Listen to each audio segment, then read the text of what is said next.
শহরের মোট জনসংখ্যার 55% হলো পুরুষ, পুরুষ সংখ্যার 25% এবং মহিলা সংখ্যার 20% হলো 21 বছরের নিচে। তাহলে যদি শহরের মোট জনসংখ্যা 10,000 হয়, তাহলে 21 বছরের নিচে পুরুষ এবং মহিলার সংখ্যার অনুপাত আমাদেরকে নির্ণয় করতে বলেছে।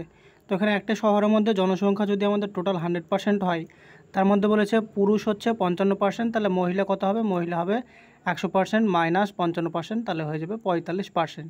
তাহলে এখানে মেল এবং ফিমেলের যদি রেশিওটা আমরা বার করার চেষ্টা করি, তাহলে মেল দেওয়া আছে আমাদেরকে 55%, তাহলে আর ফিমেল হচ্ছে 45%। তাহলে এই দুটো যদি রেশিও বার করি, তাহলে রেশিওটা হবে 9 দিয়ে 11, 5 দিয়ে যদি কাটি তাহলে 5 11 55 আর 5 9 হয় 45, অর্থাৎ পুরুষ এবং মহিলার যে অনুপাত সেটা হচ্ছে 11:9 পাচ্ছে। এবার বলেছে যে পুরুষ সংখ্যার 25%, পুরুষ সংখ্যার 25% মানে হচ্ছে 11:25%, আর 25% মানে আমরা জানি 1/4 হয় ভগ্নাংশে। আর মহিলার সংখ্যার কত পার্সেন্ট বলেছে? মহিলার সংখ্যার বলেছে 20%, তাহলে 9/20% মানে আমরা জানি 1/5, 20/100, সেটাকে আমরা কাটাকাটি করে 1/5 হিসেবে লিখতে পারি। তো এই দুটোর যে রেশিও সেইটা আমাদের বার করতে বলেছে, সেইটা রেশিও হবে 21 বছরের নিচে পুরুষ এবং মহিলার রেশিও।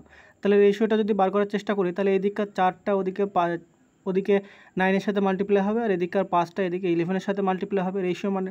তো এইদিকে কত হবে? 5 11 হবে 55, আর ওইদিকে হবে 4 9 36, তাহলে 55:36, এইটা হয়ে যাবে পুরুষ এবং মহিলার সংখ্যার অনুপাত, যেটা অপশান নাম্বার এ হয়ে যাবে সঠিক উত্তর।